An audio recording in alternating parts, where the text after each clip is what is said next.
I hate groups of people. I hate people who have a group of people with a common purpose. Because pretty soon they have little hats, you know, and armbands, and fight songs, and a list of people they're going to visit at 3 a.m. We're in a pre-fascist state, and I said when fascism comes to America, it will not be wearing jackboots and brown shirts, and it will be wearing Nike sneakers, and it will have smiley face buttons on the hard rock and carrying a flag. Yeah, oh, of course. And a Bible. Always that. I hate groups of people. I hate people. Because, you know, my background in tax and finance, but we also have the vision. And the vision is this, is that we're going to rebuild our infrastructure just like Lachlan Macquarie built our infrastructure, just like John Monash built our infrastructure, just like Leo Hilscher built our infrastructure. And hopefully we'll get a chance to talk about these wonderful Australians who helped build this country. And we're going to give this vision, and we're also going to give him inspiration. So a lot of people turn to One Nation out of desperation, and as we say, turn to people first because we'll give you inspiration. Yeah. Right, and that's the thing. Yeah. You know, the policies that we've got, in particular our infrastructure bank, and controlling our own currency, which is actually equity. So one of the biggest myths ever peddled to us. So, you know, as we all know, our younger generation today has been brainwashed by the idea that CO2 is bad for the environment.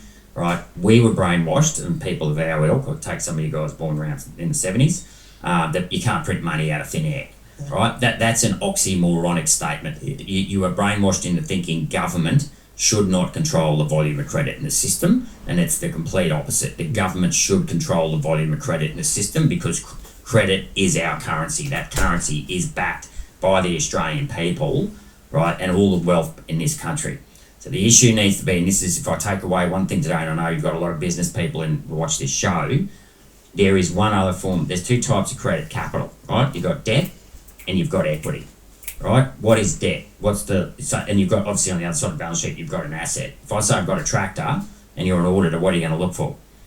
You're going to look for a tractor. You're going to go out to the farm and you're going to look for a tractor, and you're going to look for an invoice that says the farmer, you bought a tractor. If you've got debt, what are you going to look for? What's the physical instrument behind debt? The asset. No. Physical instrument that says you've got debt.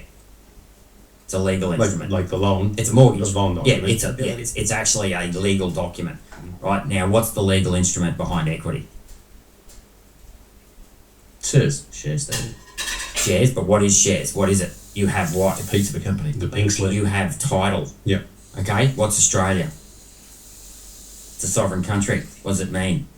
We have title. We have title in the country. Over all of our wealth in this country, step one, but step two, something even more important, we have title over all the untapped wealth in this country. And the untapped wealth is every time it rains, every time the sun shines, every time you drop a bull in a paddock with 20 cows and you come back next year, you get 20 calves, that wealth is coming out of the sky, right, for free. Comes from God. Right, Mother Nature creates wealth all the time. But what we've done when we privatised our dams and we privatised our power stations and we sold our ports, we have now given the benefits of that all. We've gone and borrowed heaps of foreign debt, like after 1985 and Paul Keating dropped capital controls. Yeah. We went and brought in all this foreign debt. We now pay so much interest offshore just to use our own currency. So yeah, we don't our central bank, apart from COVID where they printed $300 billion to pay people to stay at home and get brainwashed by the premiers, we don't print money in this country. We do something even dumber. We go and borrow printed money and then pay other countries interest on their currency that we've switched into ours to use our own currency. How do you fix that though? Well, we need to re-educate people. So the answer is this. It's not a question of whether or not you print money out of thin air. It's whether you secure it against an asset or not. So BHP, if I said to you BHP have just announced the share raising to build a new coal mine, no one would go, oh, BHP can't issue new shares out of thin air, would they? Right? Well, why can't the government issue infrastructure bonds, the federal government through an infrastructure bank, back to the state governments to build dams, power stations, tunnels, railway lines, ports and airports? Because this is what we've got to do. We've got to rebuild.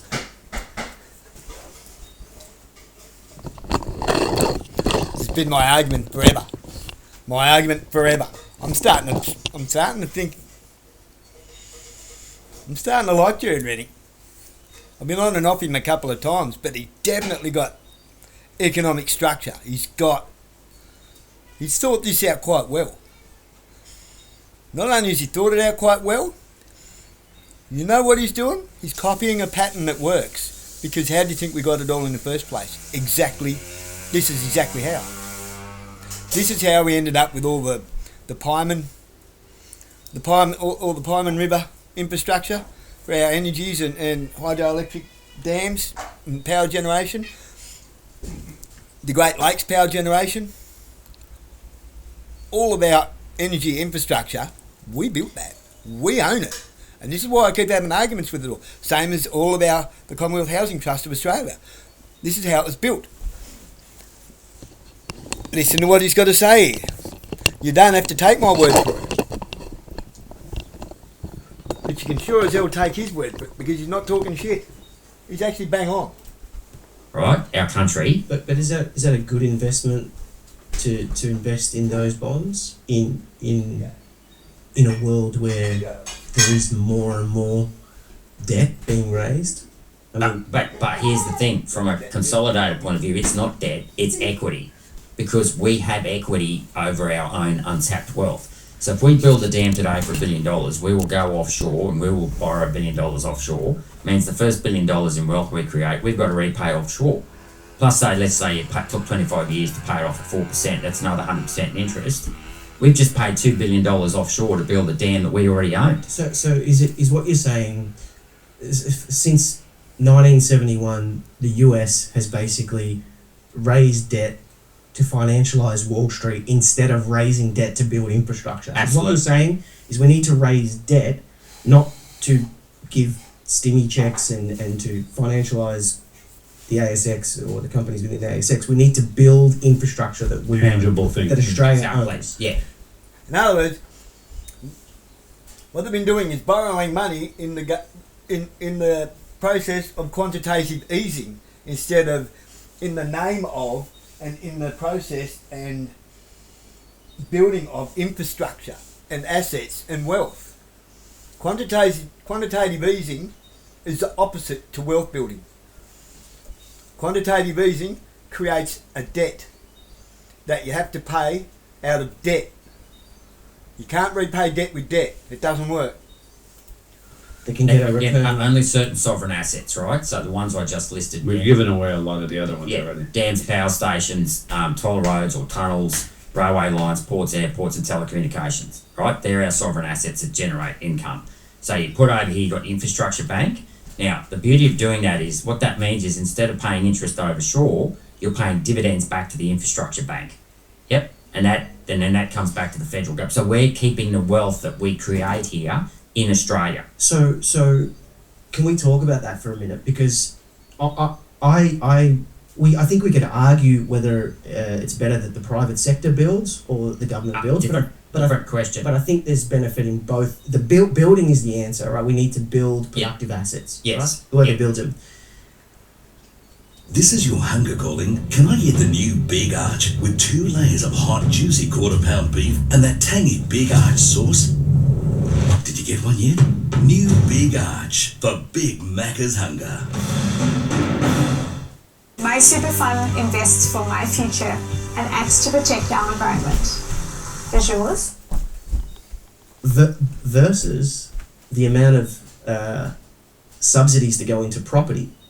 Do you consider property to be a productive asset versus building infrastructure? Because that seems to be the government's current playbook here, is to subsidise property through 5% and first home buyers grants. So this comes back to the capital. What's your thought on that? So hang on. So I'll just go back to that using debt. We're not using debt. We're using equity. So as infrastructure bonds, sure they're a debt to the state government, but they're an asset to the Australian people because we have shares in the infrastructure bank. Now when you pay that interest back to the infrastructure bank and it makes money over here, and then we go back and we set up another Commonwealth bank. So for your listeners, most of your listeners probably know the Commonwealth Bank used to be owned by the Australian public. You have what you call a savings bank over here, and I'll touch on this savings bank in a minute.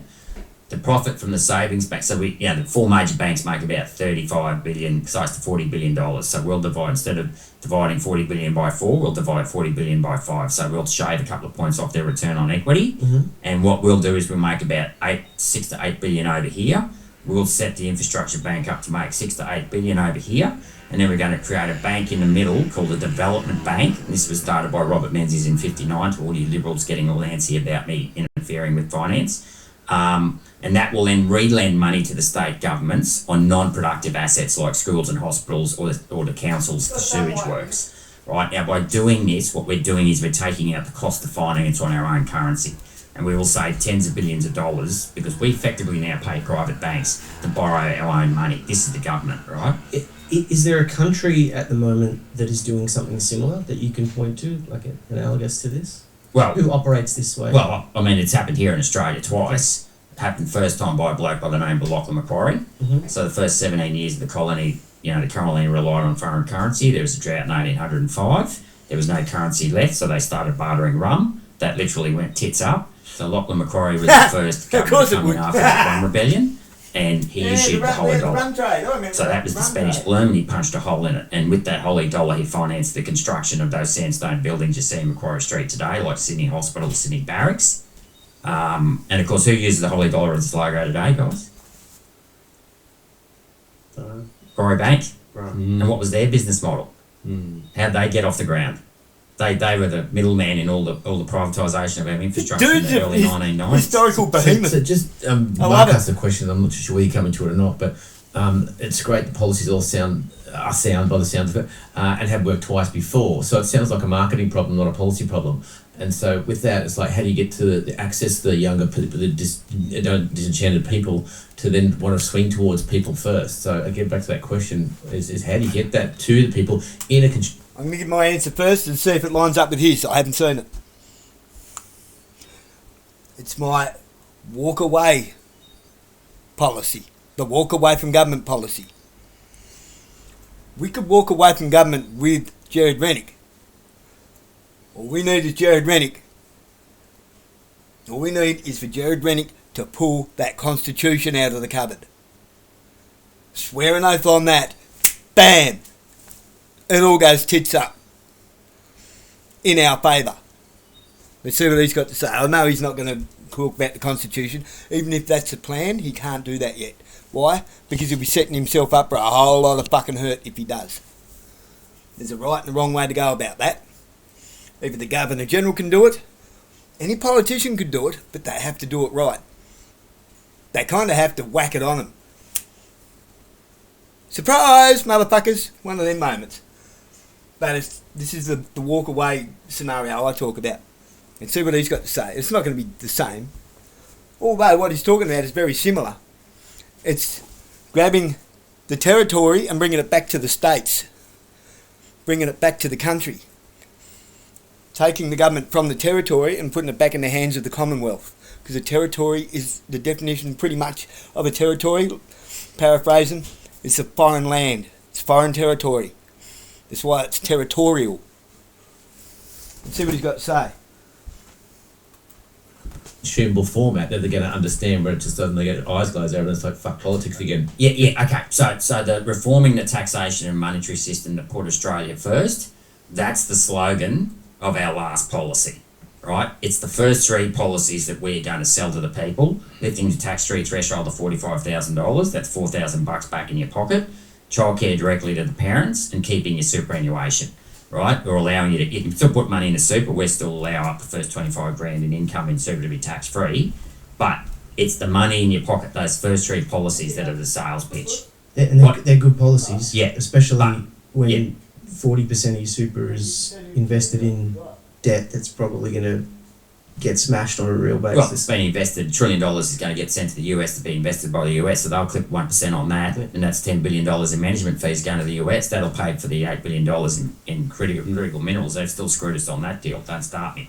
But on the reforming, what the message that, as I say to my members when I'm doing the thumb speech, just what I want people to take away is that we have the knowledge to reform the structural imbalances in this country, in our economy, to actually get us building infrastructure and actually putting something back in the cupboard for our children. I want people to listen very carefully at what Gerrard just said over the last 5 minutes or so, because when he said earlier, I'm building a machine, right, to beat the machine, you're explaining the machine, right? In the last 5 minutes, excluding policies and stuff, but that's the business model of how you're gonna get us out of the shit, basically, right? Is what you're explaining there. So I want people to have a real listen to that, because that's a bit of a business lesson there in regards to how the economy would work for raising that kind of capital, right, to get us out of this shit. So because it's easy for us to sit here and go, and then it's it'll go over someone said.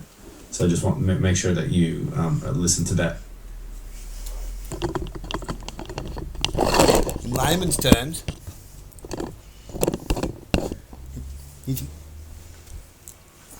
I think he's just won me over, to be honest. I've been watching him for quite a while, and I've been iffy and offy and iffy and I've figured it out. I've figured out his long play. It's brilliant. It's fucking brilliant. He's bringing the Commonwealth back round to being the Commonwealth and putting the Commonwealth back in the hands of the Commonwealth, which is we, the people, who generate the wealth of the common. The wealth of the common is the Commonwealth.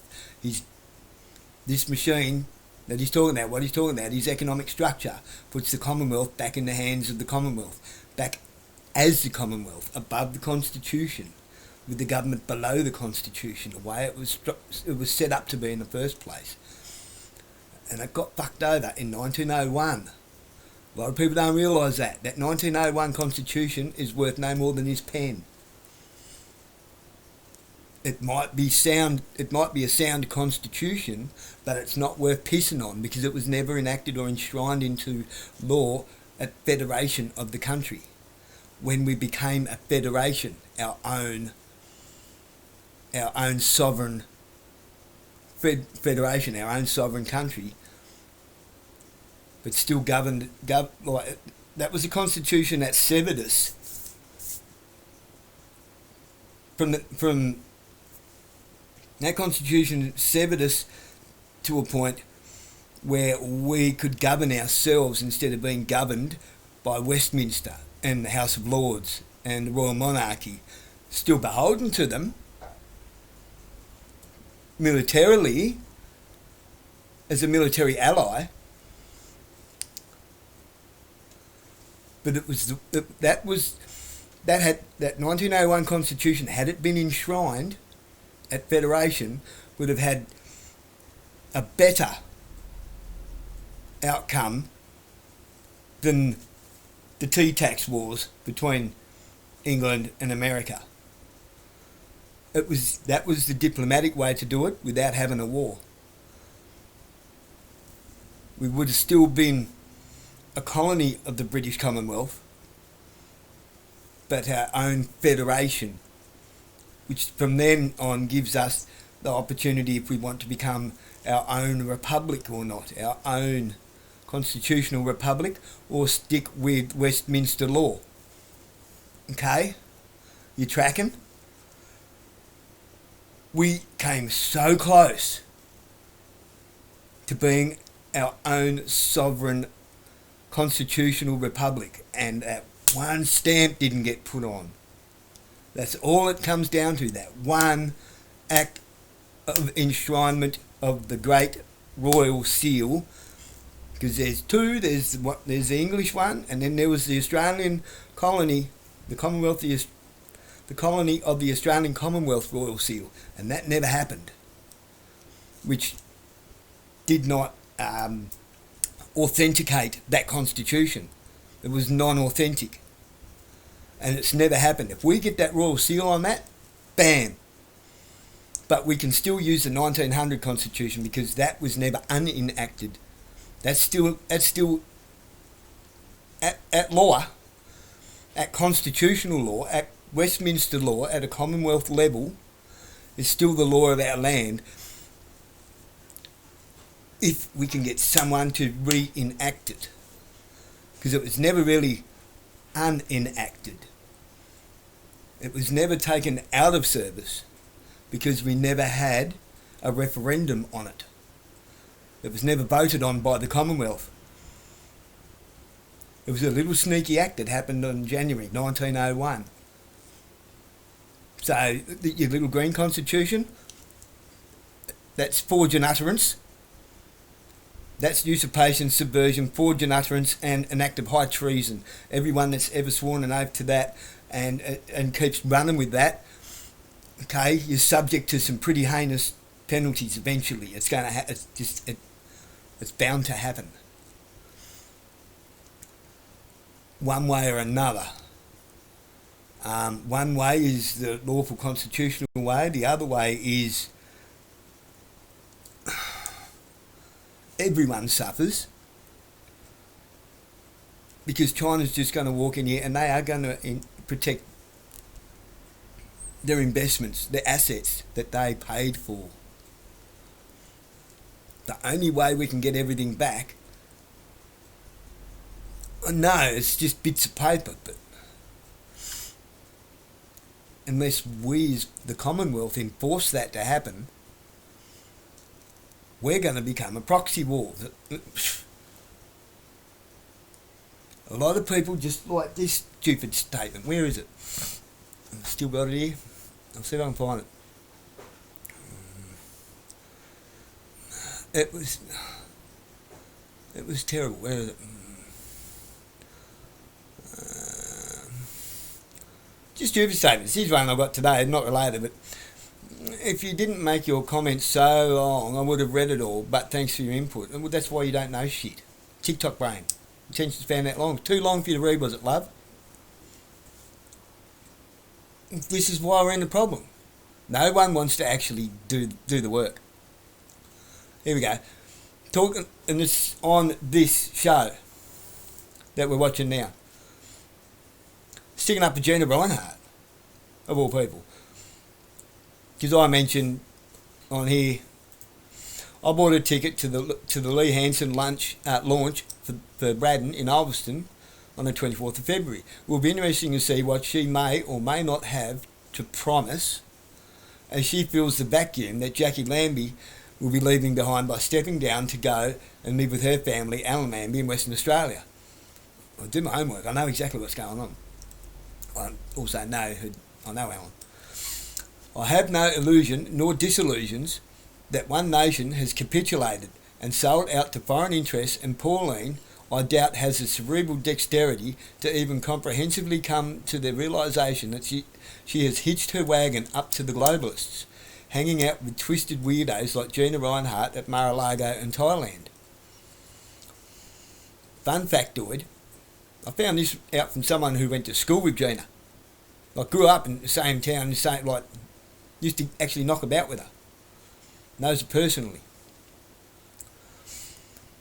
Her marriage fell apart. I know it sounds like but just hear me out. Her marriage fell apart because her husband wasn't up to her father's approved status. Her father even paid for flying lessons for him, so Gina could be married to a pilot. These are the sort of people that we're dealing with. Oh, you're not up to our level. Look, if you're so fixated on this boy, at least let me pay for him to become a pilot so he's not an embarrassment to the family. These are the people we're dealing with. So I'm not trying to just be a narky little shit. That's not the point of that statement.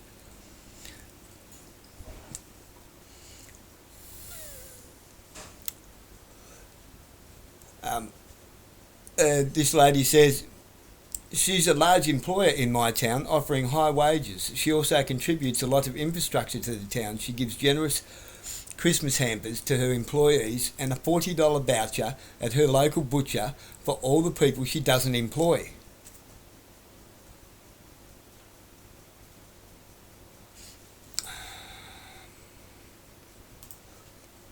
You sec, got to refresh the page.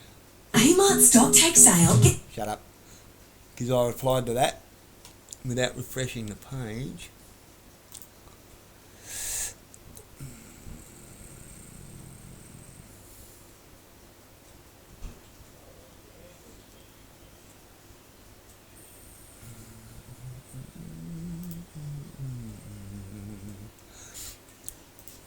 I can only assume you are referring to Gina, because she didn't say who she was referring to.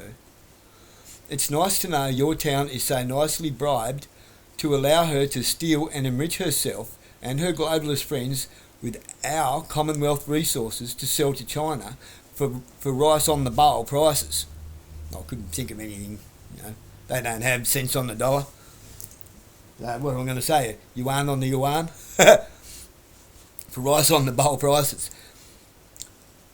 Which they will use to take what's left when US and China have their little proxy war over our 31% of the world's uranium deposits. Another fun factoid. We, just like Ukraine, are not members of NATO.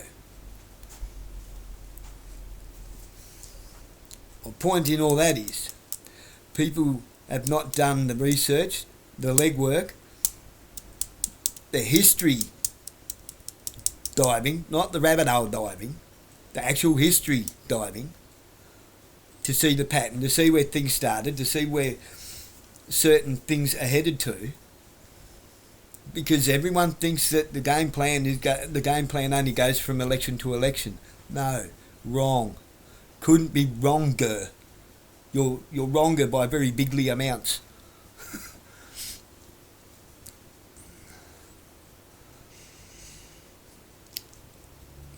It's Rome, it's still Rome, it always was Rome, it's always been Rome. Do your own research, figure that out. You can go back through my videos and I step that out, I show you. You might not listen to how I talk, I don't really care. How I write to how I talk are actually quite different.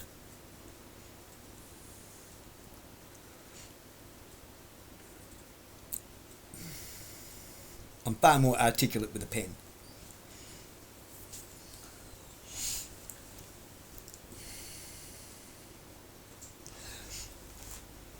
If you don't know your relevant history, how on earth can you predict anything in foresight?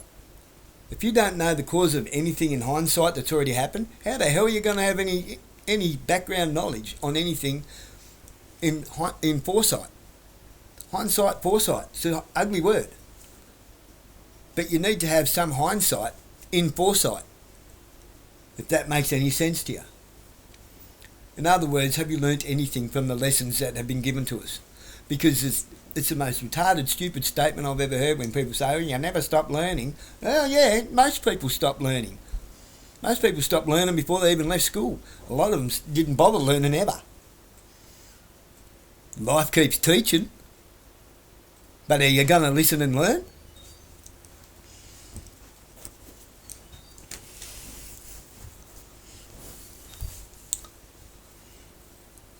So basically what Gerrard Rennick's explaining there is what has worked in the past. Now the biggest problem that we're going to have is breaking away from the world economic structure.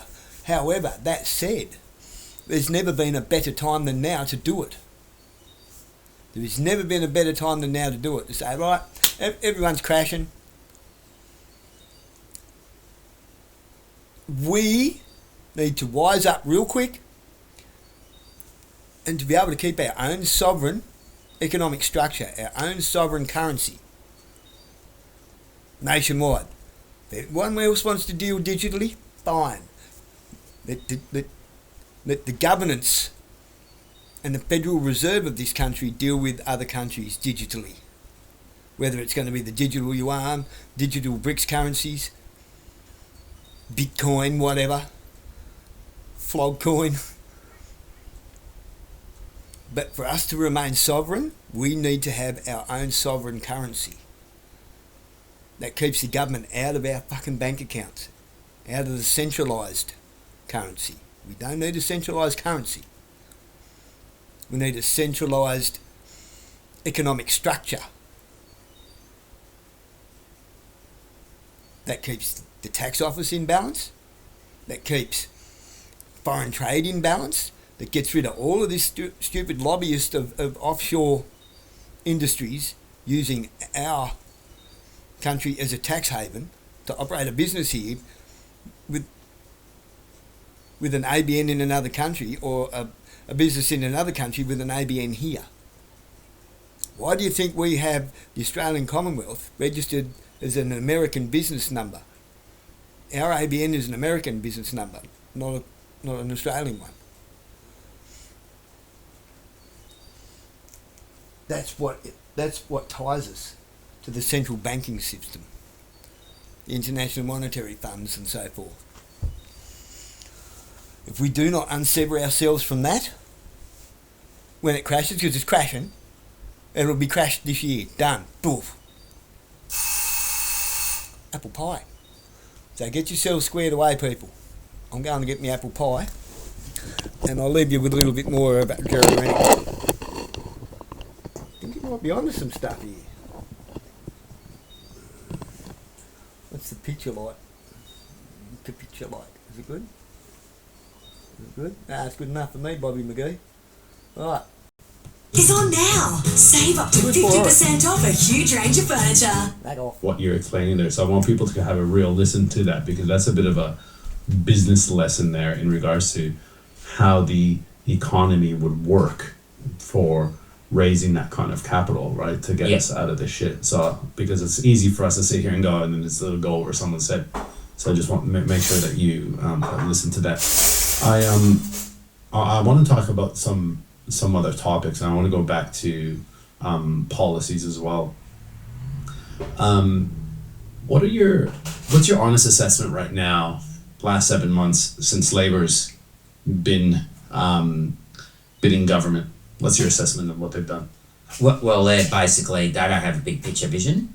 They're continuing to double down on renewables. It's a real shame. They're continuing to double down on the lack of transparency. We've seen that just recently with the freedom of information laws. They're basically continuing to push these same elements they pushed, which is the, I hate using this word, the global narrative, but they're effectively they're not dealing with the underlying problems in the economy, which is about empowering the individual and the families. It's all like social media under 16 laws, right? Yet again, it's a genuine issue, kids being on social media too much. I would have said kids being on gaming is more of an issue, for what it's worth. At least on social media, interacting, outside of just the gaming itself. But yet again, their solution is that the government can fix it, not the individual, right? So this is a real concern. But so nothing's changed under Albanese. Their vision is not the vision that we want for this country. They want a bigger government. We want a smaller government. We want to empower the individual and the families. They want to empower government, their mates in superannuation. And yet again, this we're now going, we've got so much money in super, we're now going to invest overseas. Like, that's just absurd. Yet again, with the critical minerals deal, okay, well, I get that US is an ally, so, we probably should have a deal with them over critical minerals, but where's the vision to actually add value to our own critical minerals? That $8 billion worth of critical minerals we sell as raw materials will probably be turned into $800 billion worth of finished product. Because it'll go into, phones and high-tech products that'll be, the value will be added offshore. Why can't we? Can we use it all? Could we use it all? I know that we could use much more energy than we need to bring the cost of energy down, and we're selling so much of that at cheap rates overseas. But can we use all those critical minerals? Because do we have the productive capacity here? Are we producing enough? Well, we can have the productive capacity. Should have. By step one, building more power stations. And this is the other thing, just about monetary policy. If you build more power stations, build more dams, you'll increase supply. So a lot of people think by issuing credit, you're going to cause inflation. Yes, if you print and spend, debit expense, you will create inflation. But if you print and build and increase supply instead of demand, you'll actually drive down the cost of goods. So more dams, more power stations, you'll drive down the cost of energy, better roads, We're doing the total opposite though at the moment. Like we're not building enough of anything, and the demand is increasing, and that's putting so much pressure on inflation. It's so basic when you actually look at that from an accounting perspective. Yeah, even the US is talking a big game about restructuring, reshoring, and rebuilding, and PMIs are still under 50. They're still in negative. Yeah. Is it actually happening quick enough? I don't. Well, it's not happening quick enough.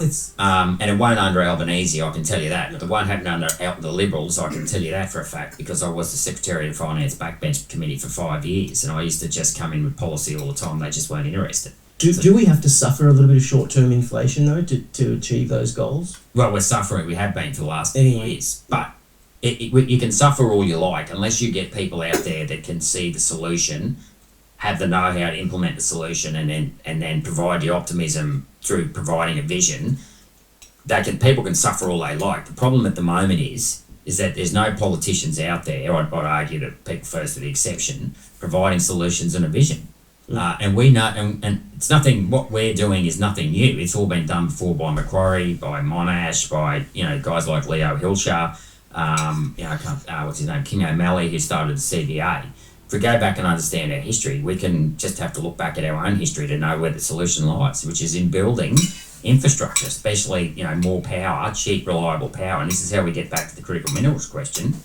Build more power stations, drive down the cost of energy, abolish payroll tax by bringing back stamp duty on share trading. 50-60% of the shares traded here in this country are traded by foreigners. Why don't they pay stamp duty? There's just been a ruling this week whereby a judge has ruled that the sale of infrastructure is not a real asset. So foreigners are now selling assets in this country, not paying capital gains tax. So we can lower the taxes, we can lower energy prices, we can, and especially the payroll tax. It is absurd that if you're basically paying more than $1 million in wages, you got to pay payroll tax. That has got to go. Well, what's the incentive, right?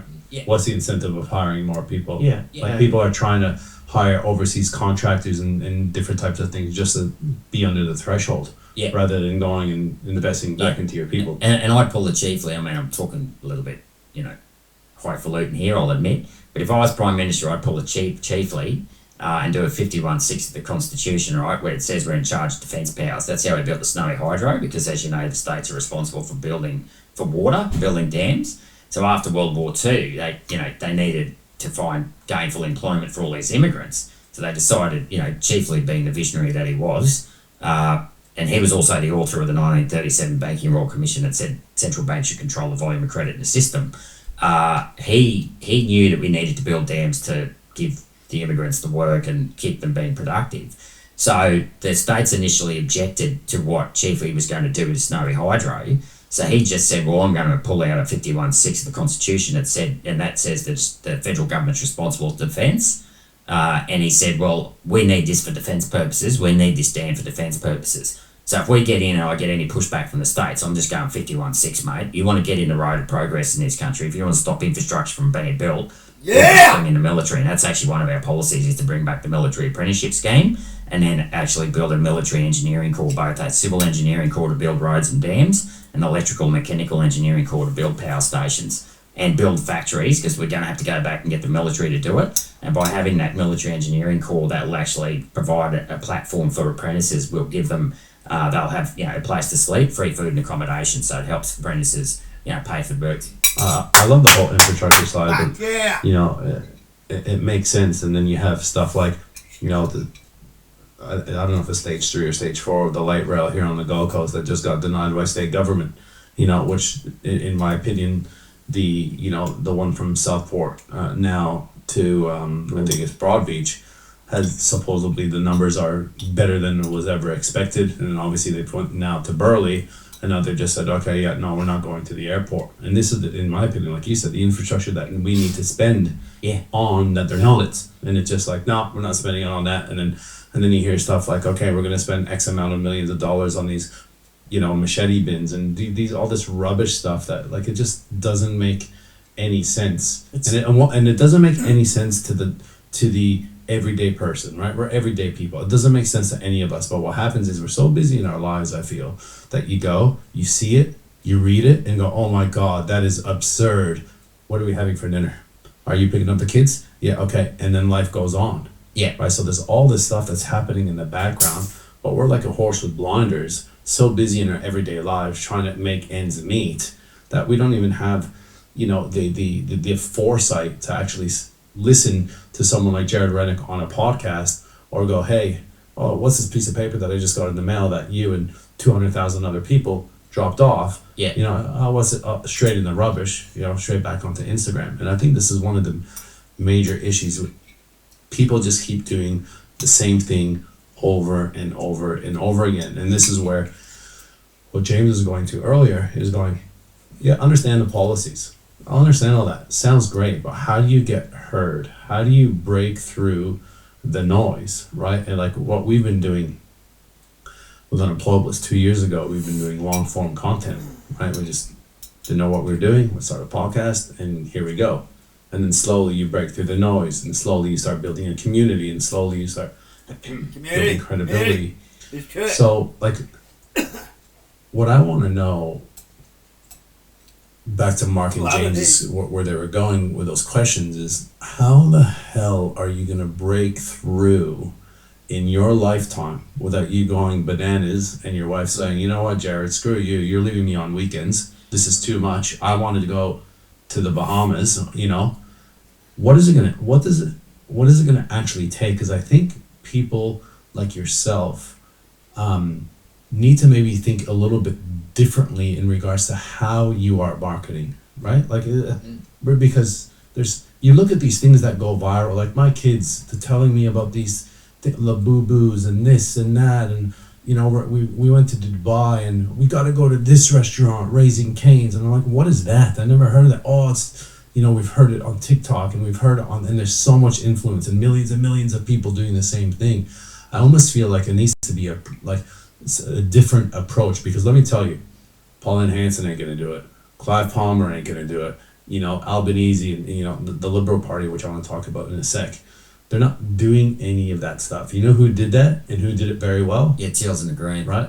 Well, in my opinion, Donald Trump did it really well in the last election. Right? He took over Facebook, right? And in my opinion, right? And they went bananas on pods, like Barron, his dad. I remember him saying, going in a Trump did it all the wrong saying, reason. if it wasn't for my son going on the pod, telling me to go on the pods. What are your thoughts, Mark? I was going to say Donald Trump is a once in a lifetime, once in a generational marketing savant talent, and his ability to basically take everything that was thrown at him and transmute that into positive energy for him and his base is a freak show, right? And I'm sure we can all learn from Trump. But I think you are right in what you said about the Greens. Like, given... Yeah, he's right and he's right, and he's wrong and he's right and he's wrong. Trump is a wrecking ball. He always was a wrecking ball. He was meant to be a wrecking ball. He's destroying the economy for a reason. To create a new one. And if we don't find a way to sever ourselves from that, we probably need to stay a little bit hooked up to China in some ways. We've got no hope against China. And we are obliged militarily to fight against China for the United States.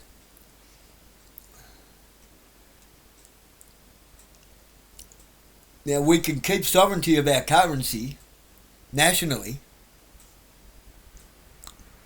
and just let the Reserve Bank deal with the digital side of it. That way we can still all keep cash. We can still keep trading the same as what we've always have been. We get to keep our garage sales. We get to keep our giving the young fella down the street who's got a bit of a shitty life, you know, but he has a lawnmower. We can keep giving him $20 to go and mow our lawns and stuff. Building community and enterprise in the community without our digital smart city shit, because that's a bad idea.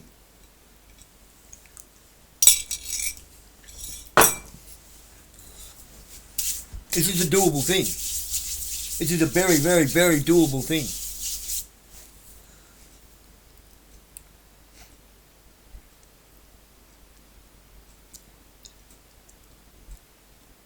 I'm going to say jump on the bandwagon with Gerrard Rennick and say, but find a way for us to keep our national financial sovereignty. We do not want to be hooked up to the beast system, whatever you want to call it. Stick your Palantir up your ass, go away with that shit. We don't want it. It's un-Australian. It's un-Australian. It's globalist. If you want to look at it that way, that's the whole globalist. Let them tear themselves to pieces, because that's what's going to happen. And if we get caught in that game, we're just one of the building blocks of Babylon. And it will fall to pieces. It will tear itself to pieces. We can be the little heaven on earth. We can be the start of it. We can be the start of something great. The leaders, the world's leaders, in actual sovereignty, actual true democratic freedom. But we need to put a constitution in place that protects that. that protects it properly, where the consequences of trying to do anything to dismantle that without the input of the people, or to change anything without the people's express permission, is such a... Look what's going on. We've gotten to a point where people aren't afraid of being hanged now, because that's the punishment for treason, and treason just happens all day, every day. Because we don't have the Constitution in place. We have it, but it's not in place.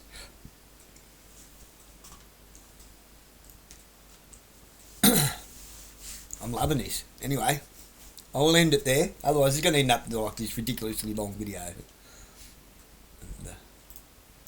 Ain't nobody got time for that. 45 minutes, yeah. I like to try and keep them under an hour if I can. I've got a really long one. It goes for about 2 hours, I think.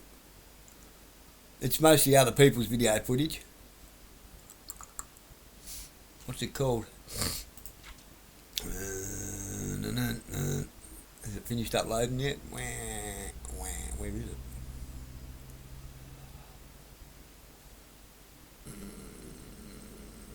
Not for TikTok dopamine depleted attention span of non-compos mentis. It's nearly finished. It's taken 2 days to upload. Yeah, I'll get something that just take days to upload.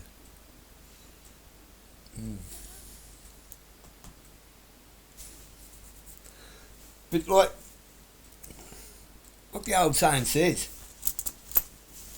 never let a good crisis go to waste. And this is a perfectly good crisis. We should not let it go to waste. Let's turn the crisis into opportunity, eh?